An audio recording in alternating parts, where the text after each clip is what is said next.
Hello friends, Radhe Radhe. आपका मेरे YouTube channel RJ सपना स्टोरीज में स्वागत है। फ्रेंड्स, आज हम श्री विष्णु जी के 10 अवतार के बारे में वर्णन करेंगे। फ्रेंड्स, मैं कोई ज्ञानी नहीं हूँ। जो मुझे गुरुओं से और गूगल के द्वारा जो मुझे जानकारी एकत्रित होती है उसका ही मैं वीडियो क्रिएट करती हूँ। फ्रेंड्स, पहले हम भगवान विष्णु के 10 अवतार के बारे में जान लेते हैं। पहला अवतार मत्स्य अवतार, कूर्म, वहार, नरसिंह, वामन, परशुराम, राम, कृष्ण, बुद्ध, कल्कि। इन अवतार जो राम ने यानी भगवान विष्णु ने लिए थे। इन अवतार के बारे में थोड़ा सा जानकारी भी ले लेते हैं। फ्रेंड्स, भगवान विष्णु के ने ब्रह्मांड को संतुलित और बुराई से बचाने के लिए अलग अलग युगों में ये अवतार लिए थे। हर अवतार का मकसद बुराई को खत्म करना था और धर्म की स्थापना करना था। कल्कि अवतार भगवान विष्णु का अंतिम अवतार है।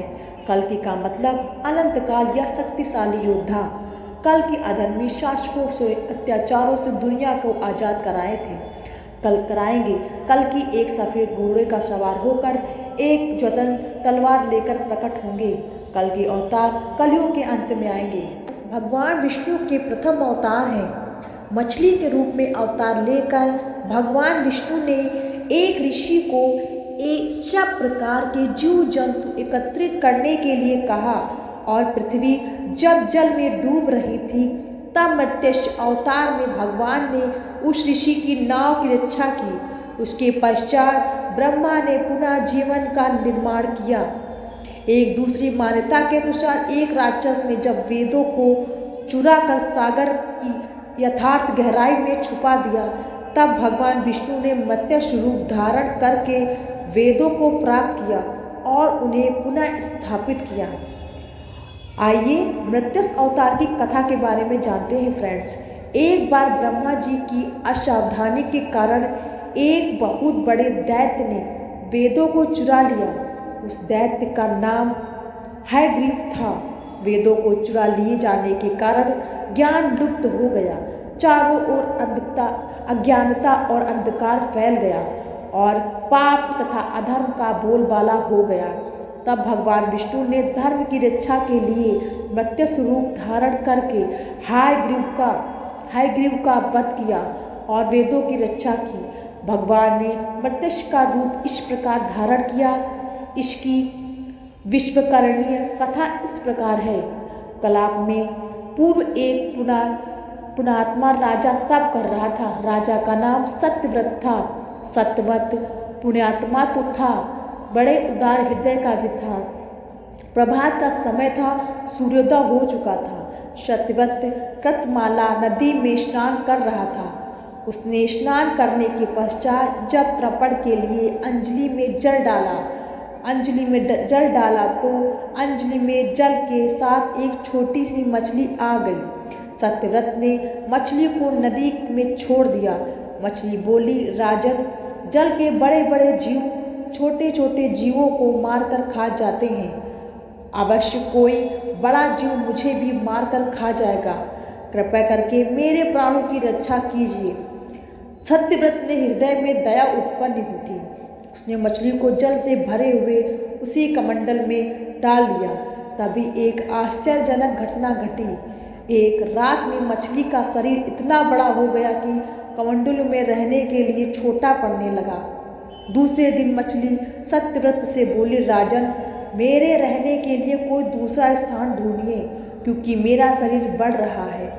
मुझे घूमने फिरने में बड़ा कष्ट होता है। सत्यव्रत ने मछली को कमंडलों से निकालकर पानी में भरे मटके में रख दिया।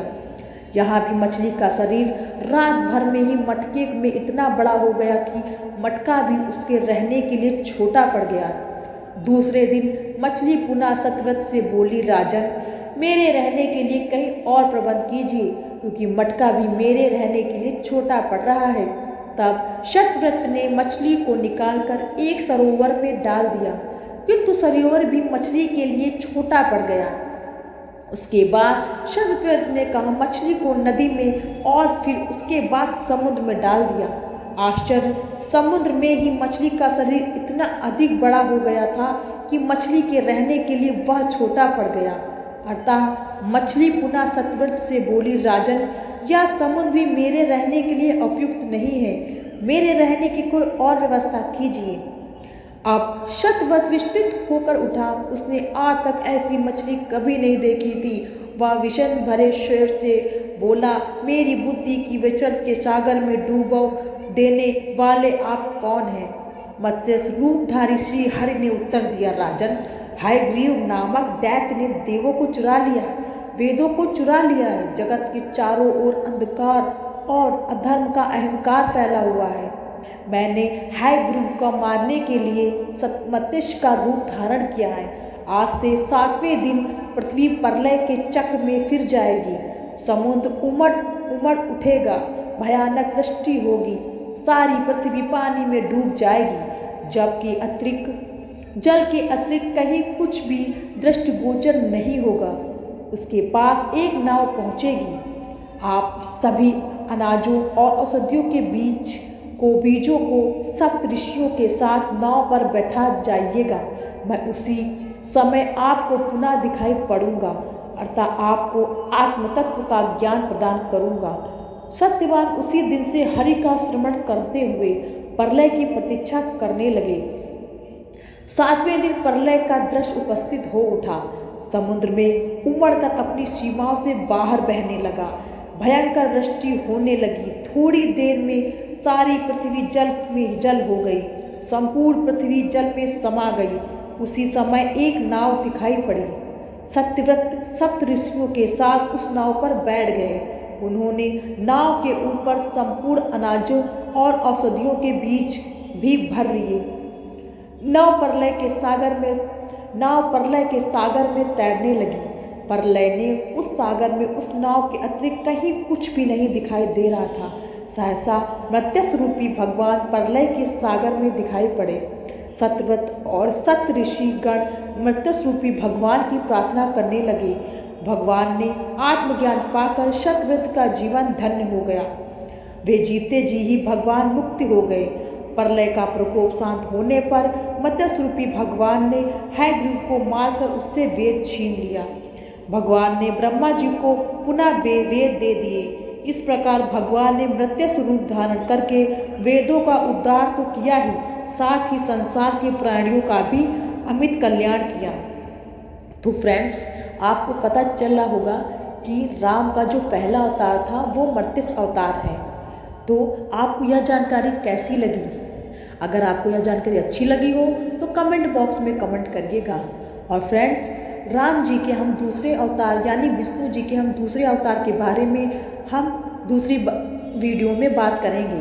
फ्रेंड्स, राधे राधे, जय श्री राम।